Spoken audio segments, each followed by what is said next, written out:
America में रहने वाली सिमरन हवाई जहाज की आवाज सुनते ही जल्दी से कमरे से बालकनी की तरफ दौड़ी और जैसे ही उसकी नजर ऊपर एयर इंडिया की फ्लाइट पर गई पर खुशी की लहर दौड़ाई। तभी उसकी 9 साल की बेटी आव्या और 7 साल का बेटा यश अपनी माँ के चेहरे पर ये खुशी देख लगे। मम्मा क्या हुआ, आपके चेहरे पर अचानक ये खुशी? हाँ बेटा, ये खुशी अपने देश अपने लोगों से मिलने की है। 2 दिन बाद 10 साल बाद हम इंडिया वापस जाएंगे, तुम्हारी नानी के घर। नानी, मजा आएगा। आज तक हम वहाँ नहीं गए। अच्छा मम्मा, वहाँ कौन कौन है? तुम्हारी नानी के घर तुम्हारे मामा मामी, उनका बेटा रोहन, नाना नानी और छोटे नाना नानी यानी मेरे चाचा चाची। सबकी बड़ी याद आती होगी ना? हाँ बच्चों, बहुत। अच्छा मम्मा, ये बताओ सबसे पहले आप वहाँ जाकर किसे देखना चाहोगी? सबसे पहले जिसे देखने का मन है वो है मेरी चटपटी चाची। चटपटी चाची? ये कैसा नाम है मम्मा? क्या वो चटोरी है? वो चटोरी से ज्यादा अपनी जुबान से चटपटी है।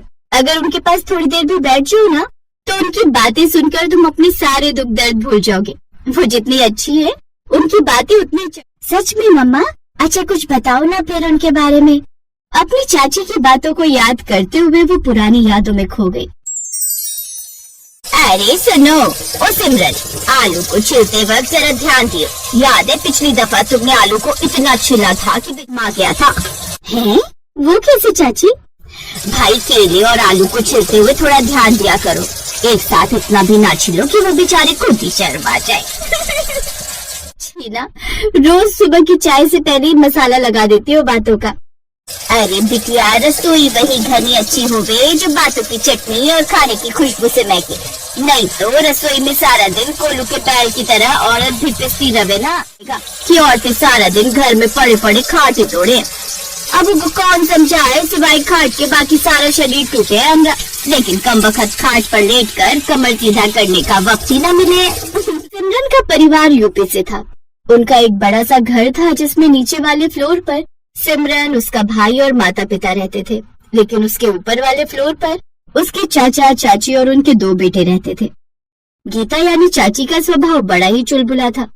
उनकी चटपटी बातों से हर किसी का मन खुश हो जाता था, इसलिए सिमरन ज्यादातर अपनी चाची के फ्लोर पर ही उनसे गप्पे मारने उनकी रस थी। गीता की भी खुद की बेटी नहीं थी, इसलिए वो अपनी जेठानी की बेटी सिमरन को अपनी बेटी की तरह प्यार देती थी। दोनों चाची भतीजी हर जगह एक साथ ही जाती थी। चाची तुम्हें पता है एक बड़ी धांसू पिक्चर आई है अक्षय कुमार की? क्या बात कर रही है? चल फिर तू थारी और मारी दोनों की टिकट बुक करा ले, वो भी बालकनी की सीट। दोनों मजे से सीटी मार की पिक्चर देखेंगे। और चाचा को पता चल गया कि आप अक्षय कुमार की पिक्चर देखने गई हैं तो? अरे वो तो पहले ही उसके नाम से खूब चिढ़े हैं। तुम चाची भतीजे की बात खत्म हो गई हो तो अब दोनों जाकर तैयार हो जाओ। सरला के बेटे सौरभ की शादी में भी जाना है। उनके मंगल गीत शुरू हो गए हैं और बिना हमरी गीता के तो वहाँ महफिल जमने से रही।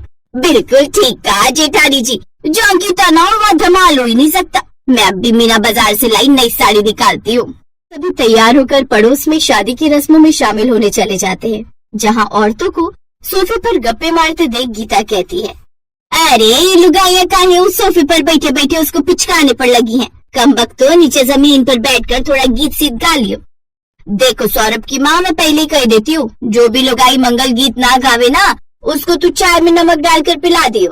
अरे गीता चाची क्यों गुस्सा होती है? और इतना ही शौक है मंगल गीत गाने का तो खुद ही क्यों ना शुरुआत करती है। अरे अब ये ना शादी में तो असली रंग तो अब जमेगा। लाओ रे ढोलकी लाओ। अब गीता चाची गीत गाना शुरू करती है। कोला कोला मटर आलू छोला कचौड़ी मिले साथ में, हम तो जाएंगे बनने की बारात, हम तो जाएंगे बनने की बारात में।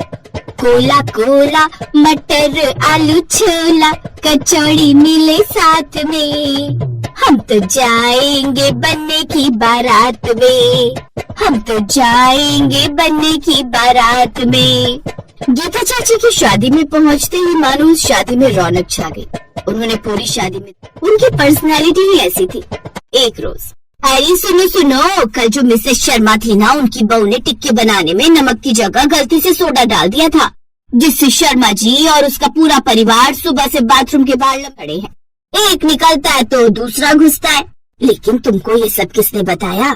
और कौन बताएगा?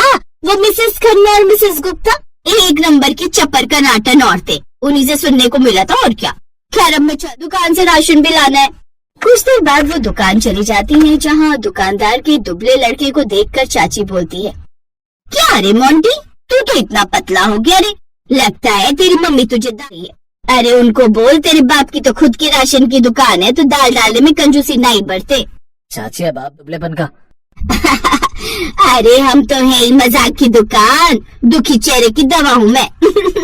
और ज्यादा मुंह मत सड़ा, केले के साथ सुबह शाम दूध पी,